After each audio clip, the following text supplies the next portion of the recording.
I will tell you about the great difficulties that neighboring countries are facing, even though they believed that Japan was in decline. Neighboring society had been immersed in the illusion that Japan had overtaken its neighbors in decline, but the harsh reality has been thrust upon the country. In 2024, an economic analysis article posted on Naver, the largest portal site in the region, once again plunged Takumi into confusion for neighboring countries. Until now, neighboring countries have boasted about their rapid economic growth and made fun of Japan's economic situation. Neighboring media have been reporting day after day that Japan is doomed by its aging population, that its GDP growth rate is low, and that it is a country drowning in debt, inciting nationalism among its citizens. As of 2023, 29% of Japan's population was aged 65 or older, the highest aging rate in the world. The birth rate is only 1.26.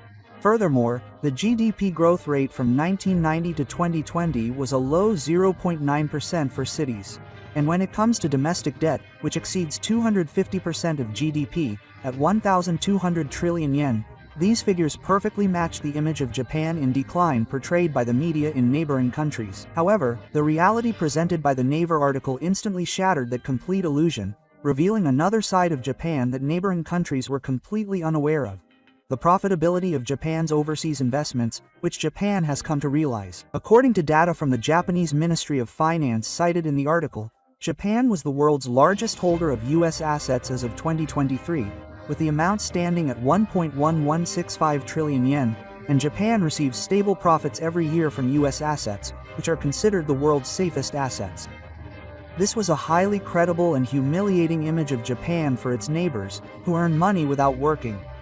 When this article was shared on an online forum, the thread exploded with comments such as, "There's no way Japan can be this strong. Our neighbors should have surpassed us in particular. Isn't this data Japanese propaganda?"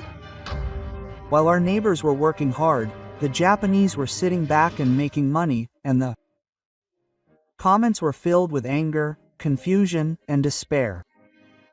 The emotions of neighboring societies are like a roller coaster. While we are exporting reactionary devices and smartphones with tears in our eyes, Japan is making money overseas. Comments asking if such injustice is acceptable cut deep into the hearts of neighboring people. This was not just an economic comparison, but the reality of a country that completely denies the pride of neighboring people, the value that hard work will be rewarded, which they believed in. The shock was not limited to neighboring countries, as the article was translated into English, Chinese, Indonesian, and even Indonesian and quickly spread on social media. A tweet by an American user about Japan's financial power was viewed more than 2 million times, and the comments section was filled with comments saying that they thought Japan was finished but that these numbers were unbelievable and that this was a silent financial coup. Then, in 2024, this hidden power of Japan was widely reported in international economic media, and an American economic and legal magazine ranked Japan as the #1 country in a ranking of countries with noteworthy financial assets, calling it a silent empire and praising its profitability from overseas investment. The data presented by Orbs was even more shocking, suggesting that Japan's annual profits from overseas investment could reach a whopping 200 trillion yen, or 1.5 trillion yen. This is an astonishing figure, more than double that of the US, which is in second place at around $800 billion, and Germany, which is in third place at around $600 billion. Hobbes praised Japan as an investor who has been quietly increasing his wealth through the power of expanding production. A British economist made a similar argument, believing that Japan has secured stable cash flows by building a global portfolio that spans everything from finance to infrastructure. Nikkei Asia reported that Japan's investment returns are more than 3 times higher than domestic returns, focusing particularly on investment in South Asia. In short, Japan is not a country that is doomed because its domestic business is weak, but rather the world is beginning to recognize its true nature as a silent financial powerhouse that has established a structure that generates huge profits through investments directed overseas. The debate has also heated up on social media, with a post from a European user stating that Japan is like a chess master. While we are thinking one move ahead, they are thinking ahead, and it has received thousands of likes. An American user posted sarcastically that while we were wasting away on domestic political issues, Japan was quietly dominating the world's finances. On YouTube, a video on the theme of why Japan will never collapse has exploded in views. garnering over 10 million views in just a few weeks. The comments section is filled with expert opinions such as, "Don't underestimate Japan. They have discovered a sustainable financial system." And, "This is a study that should be included in economics textbooks," indicating that Japan's approach is beginning to be recognized as a model for the world. However, Tonari's negative comments on this assessment are that the video is fake. Japan will definitely collapse due to its aging population. Tonari's technological prowess is superior to Samsung and L.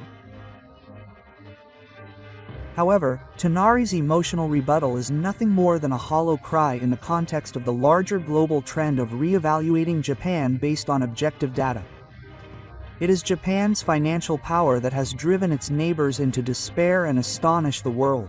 Where on earth did this astronomical amount of unearned income of 200 trillion yen per year come from? Neighboring countries are desperately earning trade surpluses by exporting automobiles and other products nationwide, and in 2023, the trade surplus was approximately $30 billion, or 4.5 trillion yen. However, Japan earns more than 40 times that amount every year in interest and dividends from overseas assets. With 40 times the money earned through hard work from exports automatically coming in as asset returns, it is no wonder that neighbors are crying out in despair and crying out that this is unfair. But the source of this enormous passive income lies in the huge asset portfolio that Japan has been building up around the world over the past few decades. First is the US dollar, where Japan holds 1.1 trillion yen and secures a stable annual income of 34%, and this alone allows interest of approximately 50 trillion yen to flow into Japan every year.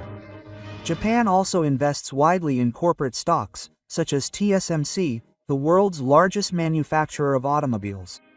Japanese companies and government-affiliated funds are said to own approximately 20% of its stocks, from which they earn huge dividends and capital gains.